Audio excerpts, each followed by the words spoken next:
ሁሌም ከቴክኖሎጂ ጋር የሚራመደው ብርሃን ባንክ ዛሬም አዲስ መላ ይዞ መጥቷል። በኢትዮጵያ ዘመናዊ የትምህርት ቤት ክፍያ ስርዓትን በማስጀመር የመጀመሪያው ባንክ ብርሃን ባንክ ነው። ከ1000 በላይ የኢትዮጵያን ትምህርት ቤቶችን የክፍያ ስርዓት ያቀለለውና ያዘመነው ብርሃን ስኩል ፔይ አሁን ደግሞ በአዲስ አማራጭ ከቴሌ ብር ጋር በመቀናጀት የብዙዎችን ህይወት እያቀለለ ይገኛል። መላውን ይቀላቀሉ። ለልጆ የትምህርት ቤት ክፍያ መክፈል ቢያስፈልጎ የኮሌጅና የዩኒቨርሲቲ ክፍያ ቢኖርቦ ክፍያውን ከብርሃን ስኩል ፔይ ዲጂታል የክፍያ አማራጮች በተጨማሪ በቴሌብር መተግበሪያ መክፈል ይችላሉ። ብርሃን ስኩል ፔይ ከቴሌብር ጋር ተቀናጅቷል። ለብዙዎች ረፍት ሆኗል። እነሆ በረከት ከረፍቱና ከዘመናዊነቱ ጋር ይቀላቀሉ። ብርሃን ባንክ እንደ ስማችን ብርሃን ነው ስራችን።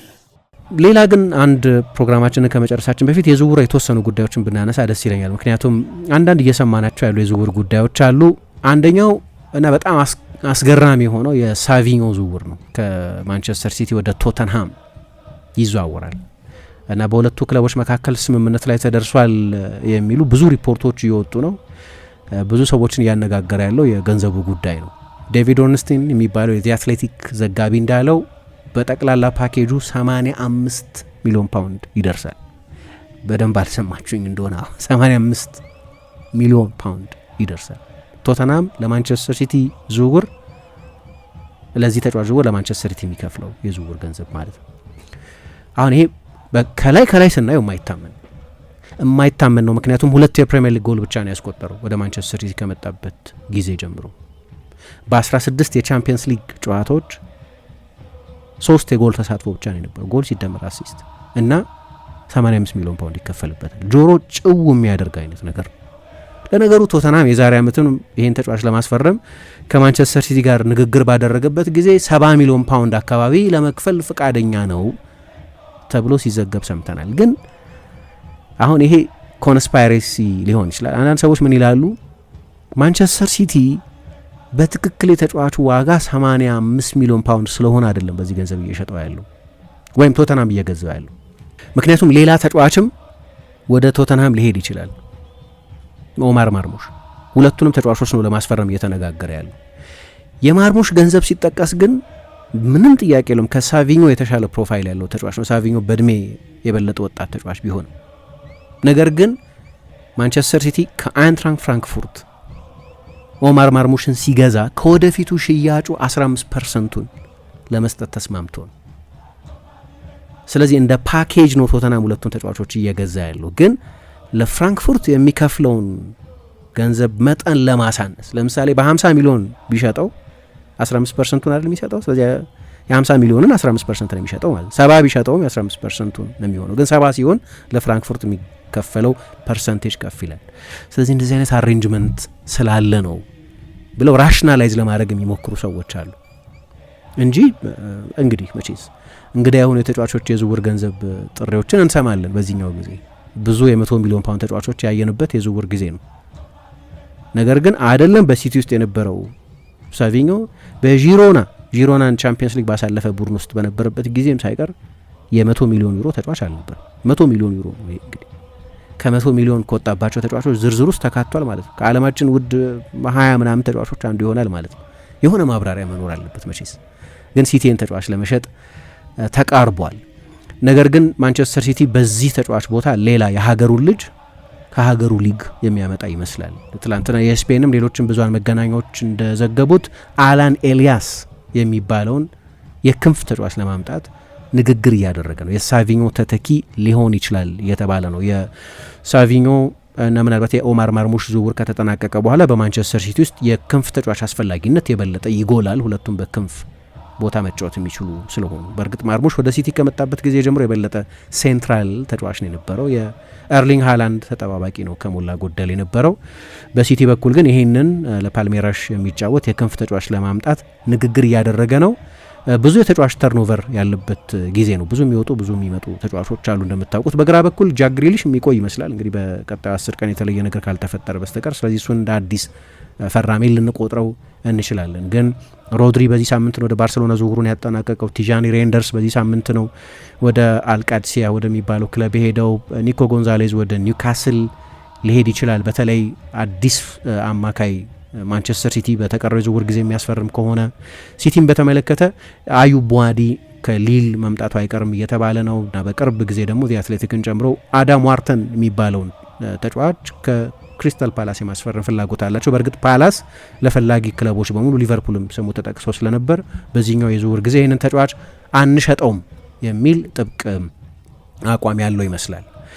ግን የሳቪኞ ዝውውር ገንዘብ በጣም አስገራሚ ነው። የክንፍ ተጫዋቾችን ጉዳይ ካነሳን ሊቨርፑል ያኩባ ሚንቴን ለማስፈረም ለብራይተን ያቀረበው የ50 ሚሊዮን ፓውንድ የዝውውር ጥያቄ ውድቅ መደረጉን ብዙሃን መገናኛዎች ዘግበውታል። ያው እዛ ቦታ ላይ ክንፍ ተጫዋቾች ለማምጣት ብዙ ጥረት እንዳለ እናውቃለን። ባርኮላ በቀኝ በኩል መጫወት የሚችል ተጫዋች ነው። እንግዲህ ዋናው ዓላማቸው በግራ ክንፍ በኩል የሚጫወት ተጫዋች አምጥተዋል። የቀኝ ቦታ የሚሞላ ተጫዋች ነው እየፈለጉ ያሉት። ኢብራሂም እምባዬ የሚባለውን ሌላ ወጣት በዓለም ዋንጫው ለሴኔጋል ብሔራዊ ቡድን ሲጫወት ያየነውን የክንፍ ተጫዋችም እንደዚሁ ለማምጣት ፍላጎት አላቸው ሲባል ነበር።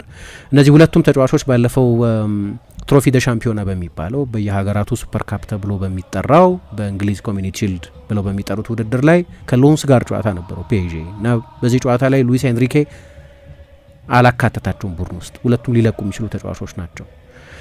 ስለዚህ የክንፍ ተጫዋች ለማስፈረም ጥረት እያደረገ ነው። ነገር ግን ብራይተን በጭራሽ በዚህ ተጫዋች በዚህ ገንዘብ ተጫዋቹን አንሸጠውም የሚል አቋም አለ። የድሮ የኒውካስል ተጫዋች ነበር። ብዙ ጎል የሚያስቆጥር አይደለም። በእርግጠኝነት በጎሎቹ መጠን የሞሐመድ ሳላ ተተኪ መሆን አይችልም። ግን የቀኝ ክንፍ ተጫዋች ግን ያስፈልገዋል። ሊቨርፑል የግድ ያስፈልገዋል። ስለዚህ ብዙ ተጫዋቾች እዛ ቦታ ላይ እያሰሰ ነው። እንዲሁም በጠቅላላው የክንፍ ተጫዋቾችን በቅርብ ጊዜ ብዙ እያስፈረመ አይደለም እና ከችግሮቹ መካከል አንደኛው እርሱ ነው ብዬ አምናለሁ። ምክንያቱም ሉዊስ ዲያዝ ለቀቀ፣ ተተኪ አላመጣም። ሞሐመድ ሳላህ ለቀቀ ቅርብ ጊዜ። ከዛ በፊት ከጥቂት ዓመታት በፊት ሳዲዮ ማኔ ለቋል እና የሆነ ጊዜ በ4 ዓመት አንድ የክንፍ ተጫዋች ብቻ ነበር ያመጣው ሊቨርፑል። ስለዚህ ያለፉትን ዓመታት ያንን ችላ የተባለ ዲፓርትመንትን ተጫዋቾች በማምጣት ለመሙላት እየሞከረ ነው። ግን የያኩባ ሚንቴ ዝውውር ለአሁን አልተሳካም ቢያንስ። ስለዚህ አንደኛው ነገር እሱ ነው። በአርሰናል በኩል ኢንዲፔንደንት ትላንትና ኬናን ይልዲዝን ለማስፈረም ሁኔታዎችን እያጤነው ነው። ኤክስፕሎራቶሪ ቶክስ ነው የሚሉት ወይም ተጫዋቹን ማግኘት ይችሉ እንደሆን እንደ መፈተሽ እንደ ማጤን አይነት። እንደምታውቁት አርሰናል በግራ ክንፍ በኩል ያንን እንደ ድክመት በማየት የአርሰናል የማጥቃት ዊክ ሊንክ ነው የሚል ቴክኒካዊ ግምገማ ያለ ይመስላል። ስለዚህ የቪኒሺየስ የሞርጋን ሮጀርስ ዝውውሮች ወይም እነዚህን ተጫዋቾች ለማስፈረም መሞከሩ የትኛውን ዲፓርትመንት የሜዳ ስፍራ ለማሻሻል እያሰበ እንደሆነ የሚያሳይ ነው። ክሪስቶስ ዞሊስም እዛ ቦታ ላይ የሚጫወት አዲስ የመጣ ተጫዋች ነው። ኬናን ይልዲዝም እነሱ እንደሚሉ ትሬኳርቲስታም ሆኖ መጫወት ይችላል። 10 ቁጥር ክላሲክ 10 ቁጥር ግን ብዙ ጊዜ ከግራ ክንፍ የሚነሳ ትልቅ ክህሎት ያለው የዛ ቦታ ተጫዋች ነው። 21 ዓመቱ ነው። ትልቁ ችግር እንደ ዩቬ አይነት ወደ ቻምፒየንስ ሊግ መመለስ የሚፈልግ ነው ዩቬንቱስ እና እንዲህ አይነት ተጫዋችን 10 ቀን በቀረው ጊዜ ይሸጧል ብሎ ለማሰብ በጣም ያስቸግራል። ትላንትና ሙንዶ ዲፖርቲቮ ደግሞ ባርሴሎና ከተማ የካታሉኛ ጋዜጣ ነው አንድ ዘገባ ይዞ ወጥቶ ነበር። እንደምታውቁት አትሌቲኮ ማድሪድ ኒኮላ ጃክሰንን ለማምጣት ከናፖሊ ጋር እየተፎካከረ ነው። የቼልሲ ተጫዋች ነው። ስለዚህ አዲስ አጥቂ ለማምጣት ጥረት እያደረጉ ነው። ሁሊያን አልቫሬዝን ለባርሴሎና በጭራሽ መሸጥ አይፈልጉም። ዲየጎ ሲሞኔም ይሄንኑ በቀደም ከማላጋ ጋር የመጀመሪያ ጨዋታቸውን ከማድረጋቸው በፊት አጽንኦት ሰጥቶ ተናግሯል። ግን የማላጋ ጨዋታ እየተደረገ ተጫዋቹ አልነበረም ሁሊያን አልቫሬዝ ሜዳ ውስጥ። አትሌቲኮ ማድሪድ ደጋፊዎች ስሙን እየጠቀሱ ይዘልፉት ይሰድቡት ነበር እና ውግንናዬ ከደጋፊዎቹ ጋር ነው የሚል አስተያየት ሰጥቷል። ሰርፕራይዝ ያደርገን እንደሆነ አይታወቅም በቀጣዮቹ ቀናት። ግን ተጫዋቹ ህልሜ ነው የሚለው ወደ ባርሴሎና መዘዋወሩ ነው። ነገር ግን ስፖርት እንደሚለው ሙንዶ ዲፖርቲቮ እንደሚለው አትሌቲኮ ማድሪድ ለአርሰናል ከሆነ ለመሸጥ ፈቃደኛ ነው ብሏል። አሁን በሁለቱ መካከል በአትሌቲኮ ማድሪድና በተጫዋቹ መካከል ያለው ግንኙነት መጥፎ ተብሎ ሊገለጽ የሚችል ነው። ነገር ግን ለባርሳ ተጫዋቹን የመሸጥ ፍላጎት የላቸውም። ማንቸስተር ዩናይትድ አሁንም ከብራይተን ጋር የካርሎስ ባሌባን ዝውውር ለማጠናቀቅ ንግግር እያደረገ ነው። ምናልባት በጠቅላላው የዝውውሩ ፓኬጅ እስከ 70 ሚሊዮን ፓውንድ ድረስ ሊደርስ ይችላል። በሁለቱ ክለቦች መካከል ግን ንግግር እየተደረገ ነው። ያው የማንቸስተር ዩናይትድ አንደኛው ቀዳዳ የሚባለው የግራ መስመር ተከላካይ የማስፈረም ጉዳይ ነው። አዲስ የግራ ፉልባክ የማስፈረም ጉዳይ ብዙ ጊዜ የሉዊስ ሆል ስም ነው ሲጠቀስ የነበረው ከኒውካስል። ያው የኒውካስልም እንደዚሁ በርካታ ትልልቅ ተጫዋቾች የለቀቁበት የዝውውር ጊዜ ነው እና ሌላ ትልቅ ስም ግን የመልቀቅ ፍላጎት የላቸውም። ብሩኖ ጊማራይሽ ለቋል፣ ሳንድሮ ቶናሊ ለቋል፣ አንቶኒ ጎርደን ለቋል። ትልልቅ ተጫዋቾች ናቸው እነዚህ ሁሉ ተጫዋቾች እና ሌላ ትልቅ ተጫዋች የመልቀቅ ፍላጎት የላቸውም። ውድ ነው ተጫዋቹም የፕሪሚየር ሊግና እንግሊዛዊ ተጫዋች ነው። ስለዚህ ማንቸስተር ዩናይትድ ሌሎች አማራጮች መመልከት ጀምሯል። ትላንትና የአሌሃንድሮ ባልዴ ስም ተነስቷል። የባርሴሎና የግራ ፉልባክ ነው፣ ግን በባርሴሎና ውስጥ ቦታውን እያጣ ቆይቷል።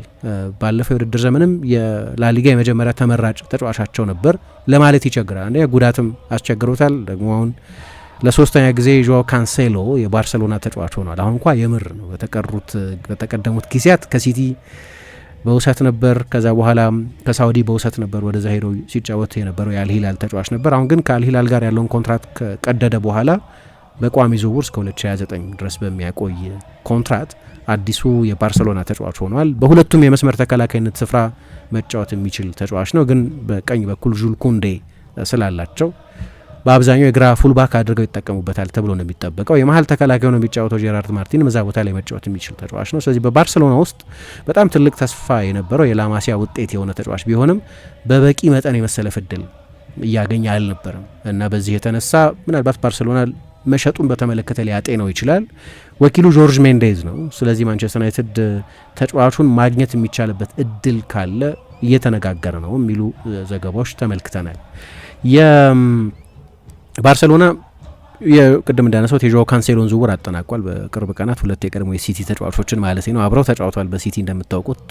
ሮድሪም ጆ ካንሴሎም ከአልሂላል ነው ተጫዋቹ የመጣው። 32 ዓመቱ ነው አሁን። የ3 ዓመት ኮንትራት ፈጽሟል። እንዲያውም በቀደም አንድ በጣም ለየት ያለ ቃለ ምልልስ ሰጥቶ ነበር። ከሂላል ጋር ባልለያይ እና ወደ ባርሴሎና ባልመጣ 1 ዓመት ኳስ ለማቆም አስቤ ነበር ብሏል።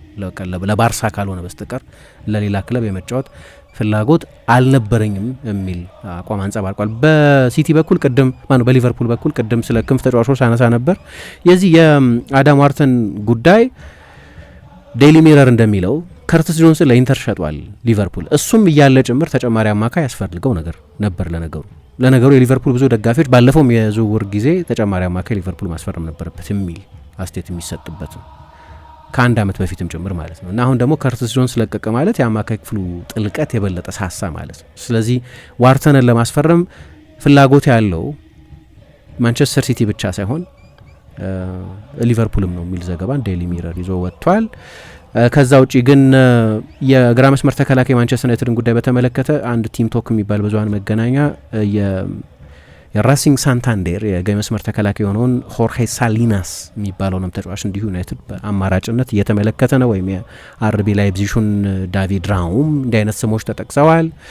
ሲቲ በአማካይ ቦታ ላይ ማኑ ኮኔን ከሮማ ሊያስፈርም ይችላል፣ በተለይ የኤንዞ ፈርናንዴዝ ዝውውር ማይሳካ ከሆነ ብሏል። ሻቢ አሎንሶ የመጀመሪያ ጨዋታውን ከቅርብ ጓደኛው ቡድን ከፉልሃም ጋር እዛው ጎረቤት ካለ አሰልጣኝና ቡድን ጋር ነው ጨዋታ የሚያደርገው እና ሰኞ ነው ጨዋታው የሚደረገው። ከዛ በፊት በሰጠው የመጀመሪያ ፕሬስ ኮንፈረንስ ቃለ ምልልስ ላይ ኤንዞ የቼልሲ ተጫዋች ነው፣ ቶፕ ወይም ምርጥ ተጫዋች ነው፣ በየቀኑ ልምምድ ሜዳ ላይ የሚያሳየው ብቃት ግሩም ነው፣ በዚህ ተጫዋች በጣም ደስተኞች ነን እና ለሰኞ ጨዋታ እየተዘጋጀ ነው ብሎ ሊለቅ ይችላል የሚለውን ጉዳይ በተመለከተ ዜናውን የሚያረግብ አስተያየት ሰጥቷል። ስለዚህ ሲቲ ይህንን ተጫዋች ማያገኝ ከሆነ የግድ ሌሎች ተጫዋቾች ማምጣት አለበት። ስለዚህ ነው አሁን የአዳዲስ አማካዮች ስም ብቅ ማለት የጀመረው። ማኑ ኮኔም አዳም ዋርተንም የአማካይ ስፍራ ተጫዋቾች ናቸው።